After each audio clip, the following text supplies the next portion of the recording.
네, 여러분 반갑습니다. 자, 이번 시간에는 신군부 집권과 5.18 민주화 운동에 대해서 다뤄보도록 하겠습니다. 11.6 사태 이후에 이제 당시 국무총리였던 최규하가 통일주체 국민회의를 통해서 대통령직을 이어받습니다. 여전히 이제 유신헌법이 살아있다라는 거죠. 자, 그런데 이 상황에서 이제 박정희라는 그 독재자가 이제 죽은 상황에서 어, 다양한 각계각층에서 유신헌법에 대한 개헌 논의가 오가면서 사회 곳곳에서 민주화에 대한 기대가 커져가고 있었습니다. 이제 박정희가 죽었으니 민주주의가 열리지 않겠느냐. 하지만 이러한 기대를 저버리기라도 한 듯 12월 12일 신군부 세력이었던 어, 전두환과 노태우를 필두로 군사 반란이 벌어지게 되면서 예, 실질적인 권력을 장악하는 일이 벌어지게 되니 우리는 이를 12.12 사태라고 부릅니다. 자, 군부가 다시금 전면에 나서서 정권을 장악하게 되자 이런 군사 정권이 들어설지도 모른다고 많은 시민들과 학생들이 우려하게 됐고요. 자, 여기 대해서 비상계엄을 철폐, 전두환은 퇴진하라, 유신헌법 폐지를 요구하면서 전국 각지에서 민주화에 대한 요구가 빗발치게 됩니다. 특히나 이 시기, 즉 계엄령이 다시 선포되는 5월 17일 이전까지 서울을 비롯한 각지에서 민주화에 대한 요구가 강하게 예, 전국을 강타했는데요. 자, 이 시기를 뭐라고 부른다? 서울의 봄이라고 부릅니다.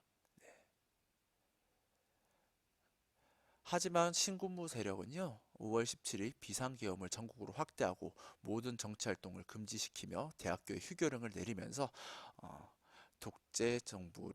군사 독재 정부를 이어나갈 의지를 강력하게 보여줍니다.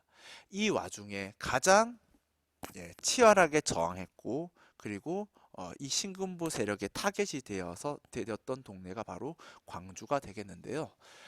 때는 1980년 5월 18일 전남대학교 앞에서 학생들이 17일 내려진 비상계엄을 해제하라, 전두환은 퇴진하라 이것들을 요구하면서 시위를 벌였는데 이런 평화적 시위에 대해서 신군부는 특수부대인 공수부대를 투입해서 시위 참가자는 물론 참여하지 않은 일반 시민까지 무차별적으로 폭행하며 많은 사상자를 내는 그런 만행을 저지르게 되죠. 이에 대해서 시민들이 분노하여 시위에 참여하기 시작합니다. 대학생 규모가 아닌 광주 시민들 전체가 참여하는 그런 시위로 발전하게 된 거죠. 자, 그리고 20일 밤 여기 나오죠. 계엄 당국은 발표 명령을 내리면서 무차별 발표가 시작됩니다. 언제부터요? 21일부터요. 그 전에도 산발적인 발표가 있었지만 이 21일을 기점으로 해서 시위대를 향해서 집단 발표를 하면서 엄청나게 많은 사상자들이 발생합니다. 이에 분노한 시위대는요, 광주 외곽에 있는 무기고를 털어서 시민군을 조직하였고 거기에 대해서 이 시민군의 저항에 대해서 놀란 계엄군은 광주시 외곽으로 철수하게 됩니다. 그래서 이 시기부터 26일까지 광주 시내에서는 시민군들을 중심으로 하는 그 나름대로의 질서가 세워지게 되는데요. 자, 여기서 시민들은 시내 치안을 유지하고 평화로운 분위기를 조성하는 가운데 계엄군과 협상을 통해서 이 문제를 평화롭게 해결하고자 해요. 하지만 계엄군은 26일 이제 광주 시내로 진입하고 27일 새벽 전담조청으로 들어와 마지막까지 저항하는 시민군들을 사살하면서 어, 광주 시민들의 민주화 요구를 처절하게 짓밟게 됩니다. 이것이 바로 5.18 광주 민주화 운동이 되겠습니다. 네. 계엄군의 무력 진압으로 결국 5.18 민주화 운동은 진압되어 버렸지만 네, 숨, 이 사실을 전 세계에 알리고자 했던 어떤 한 언론인이 있었어요. 외국인이죠. 자, 이 언론인은 이제 목숨의 위협에도 불구하고 이 광주 시내에서 곳곳에 펼쳐진 계엄군들의 만행 그리고 어떤 시민군들의 질서의식 이런 것들을 어, 사진으로 담아서 이것을 이제 어떻게 했다? 국외 세계 언론에 뿌렸고 그로 인해서 전 세계는 5.18 광주 민주화 운동의 진상을 알게 되었고요. 이후 이 광주 민주화 5.18 광주 민주화 운동은 동아시아 여러 나라에서 민주화가 이루는데 영향을 끼치는 선구적인 역할을 했던 운동이 되었습니다. 자, 그래서 여기 오른쪽 보시면 그 시민군들이 썼던 그 걸기문이 있는데요. 이 글만 보더라도 얼마나 처절하고 얼마나 절박한 심정으로 본인들이 일어났는지를 잘 알 수 있습니다. 네, 내려가도록 할게요. 네, 다음 페이지. 자, 광주 5.18 민주화 운동의 전개 과정을 다시 한번 살펴보도록 하겠습니다. 비상계엄이 전국으로 확대되고 광주 지역에 시범 케이스 진압을 위해서 공수부대를 투입하게 되고 5월 18일 날 이 전남대학교 학생들의 시위를 계엄군들이 과잉 폭력으로 진압하면서 인근의 시민들까지 폭력을 행사하게 되죠. 자, 거기에 분노한 시민들이 다음 이튿날부터 시위에 동참하게 되고 계엄군이 첫 발포를 하여 무고한 시민들이 사살되는 사건이 벌어집니다. 광주 시민들은 금남로에 집결하여 계엄군과 대치하였고 여기에 대해서 계엄군은 집단 발포로 응대합니다.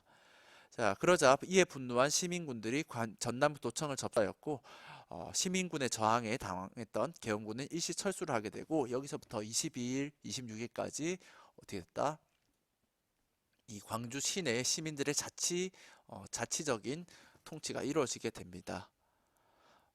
계엄군은 이 시민군의 자치를 무너뜨리기 위해 26일 광주 시내로 재진입하였고요. 27일 결국 전남도청은 계엄군에 의해 무력 진압되게 됩니다.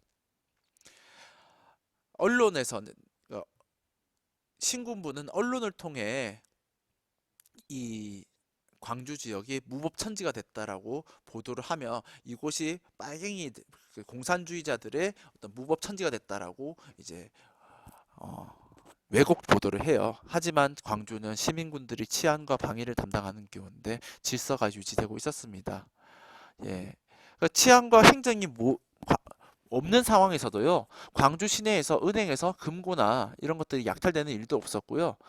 부상자 치료를 위해서 사람들은 자발적으로 헌혈에 참여했었고 부녀자들은 시민군에게 주먹밥과 물을 나눠 주었습니다. 자, 네. 이러한 가운데 이제 평화로운 어떤 사건 해결을 시민군들은 바랬지만 다시 한번 말씀드리다시피 계엄군은 무자비한 폭력으로서 시민군을 진압하면서 5.18 광주 민주화운동은 막을 내리게 됩니다. 그 이후에 전두환 정부는 어떤 정책을 진행했는가 한번 보도록 하겠습니다. 신군부는 5.18 광주 민주화운동을 무력으로 진압한 이후에 국회를 해산시켜버리고 국가보위 비상대책위원회를 설치하게 돼요. 자, 이게 이전에 좀 비슷한 게 있었죠. 어떤 박정희 정부 때 있었던 국가재건회의랑 좀 비슷한 그런 이미지를 가지고 있죠. 자, 신군부는 언론사를 강제로 통폐합하면서 보도 지침 등으로 정보를 통제, 언론을 길들이게 나서고요. 여기 나와 있죠, 밑에. 자, 그리고 삼청교육대를 만들어서 공포 분위기를 조성합니다. 삼청교육대는요, 사회 악을 없앤다는 명분으로 뭐 경범죄자 혹은 이제 조직 폭력배들을 잡아가기도 했지만 무고한 시민까지 끌고 와서 강제로 집단 수용하며 군대식 훈련으로 엄청난 인권적인 침해를 했던 그 집단 그런 기관이었습니다. 자, 전두환은 이후에 여전히 유효하게 살아있는 유신헌법을 통해서 통일주체 국민회의에서 11대 대통령으로 선출되게 됩니다.